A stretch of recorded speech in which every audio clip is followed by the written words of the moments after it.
Tuesday. It's Tuesday. Oh, hey. I didn't notice you there. Hey. Talking about dads. You can just ask people how their dad is. Well, he's dead. Oh, I'm so drunk right now. There's a light from the window. Oh, yeah, it's like a booger. There you go. Boom. Got snot in your face, dude. I wonder if that's like an across-the-board thing, though, of like people not liking their parents.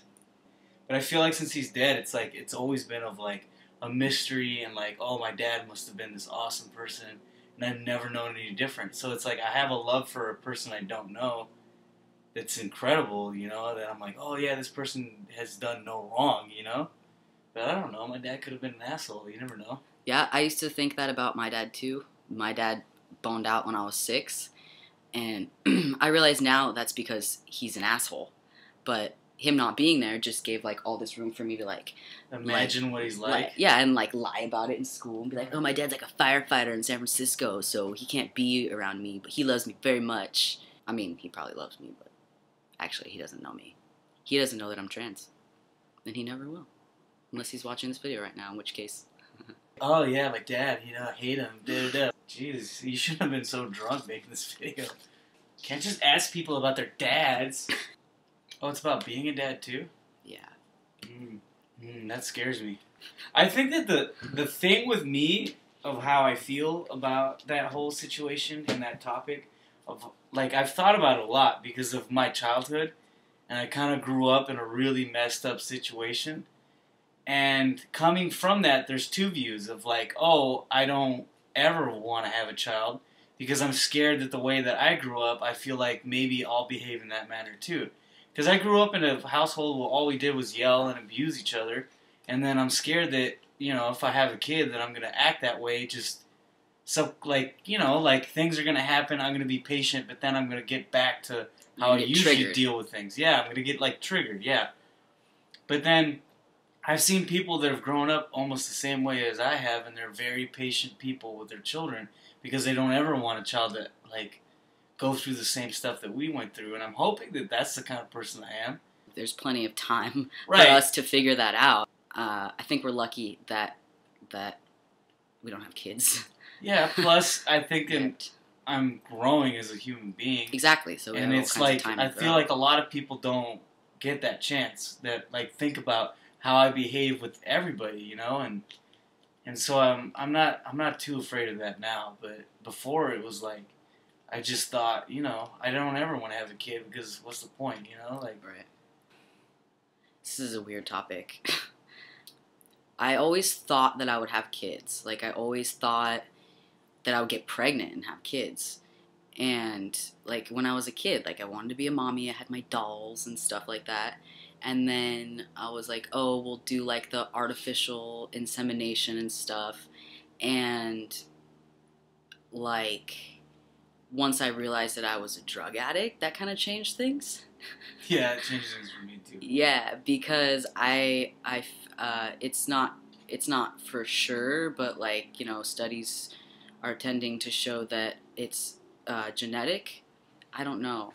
I mean, my parents met in recovery. So I feel like I was predisposed. Like, coming out as, or realizing that I'm trans puts a whole new spin on things. It's like someone telling you, well, in my case, because I don't plan on getting pregnant, I know people that are trying to get pregnant, people that have had kids, like trans guys that you know, carry children or whatever, but I don't think that I will. And it's sort of like, I'm boring Terry with my story. I'm back here like, God, I'm so fucking bored. Vasectomies. But I feel like it's sort of like I've been told, like, hey, like, you're sterile. Yeah, like, I guess when I decided to go on testosterone, I had that conversation with the person I was with at the time, and it was like, whoa, I can't have kids. And I always thought I would. But then there's also that, like, I don't know if I would, or if I want to. And I believe that if I'm going to, like, it won't be for a while. And I could see myself adopting, giving a home to a kid that needs a home for sure. Or even fostering. Yeah, I thought about that.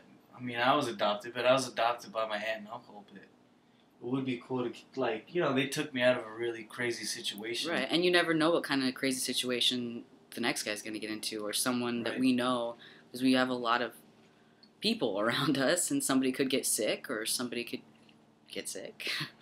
You know, being a dad. I've never had a dad, so I don't Exactly. know what it's like. Right? I'm like, I don't know how to be a dad. I wouldn't know anything. And it's funny because I got taken away from my mom when I was 12. And even when I lived with her, she kind of did her own thing, you know what I mean? And we did our own thing. And so I don't really know what being a parent is like either. And what's interesting is that I've had situations arise where my mom is just acting like a mother recently. And then I don't get it, you know? Where, like, I've talked to other people, and I'm like, I can't believe she would say something like that to me. And then they're like, yeah, that's just what moms do. That's how they talk to you. They care about you, and they want you to go a certain direction, you know, that's better or whatever. Yeah, she loves you. Right, exactly. It's that, oh, yeah, she's just showing you that she loves you. I was like, what? And then she was like, what? And then he was like, what? And it was like, aw. Aww. Through that, through seeing my friends that have children, through seeing my mom now, you know, my real mom, and spending time with her, it's kind of like a different situation. It's like... It's a beautiful thing. Yeah, it's a beautiful thing. It's one of those things where you learn through experience. I know now how I don't want to behave with the child, for sure.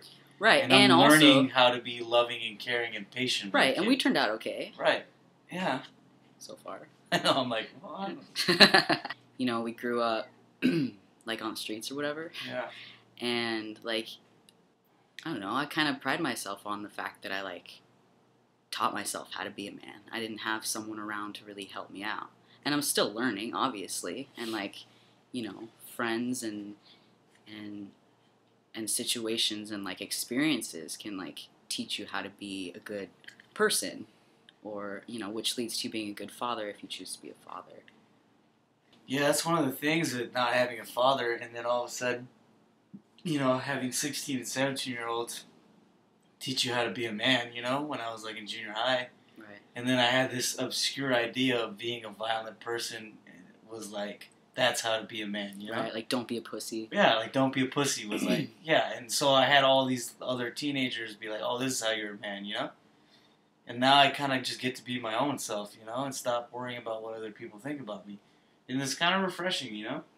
And I think that that's one of the difficult things is sometimes I hear, like, transgender people going through certain things, and it's like, you know, it's not about, like, for me, it's not about, oh, what do I do that's manly, you know, and how do I think about that? It's just being myself, you know? Right. Because I've had a lot of people tell me what being a man is about, and it's just wrong. It's not about that. It's just be yourself. And Right, I was just talking about that too, but that's like a totally different topic.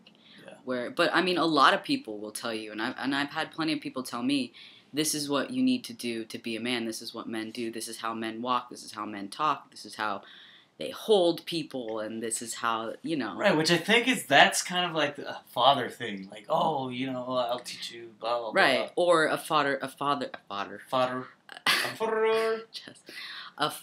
to tell their daughter, make sure you get a man that's gonna treat you right, girl. Yeah. It's gonna buy you nice things. It's gonna pick you up and you know, bling bling. That's cool though. Guess what next week's topic is? What? Bottom surgery. Ooh, that's one of those topics. That's one of those topics too. Hey. Bye. I love you. Outtakes. Take 2, scene 3. Quiet on set. Quiet on set. This is to show all my YouTube followers that I love them. I need this for you. Cardboard heart. Boo, boo, boo, boo, boo, boo. Cardboard heart. Doo, doo, doo. Cardboard heart. Why did I get real gay? 2 dads are okay too.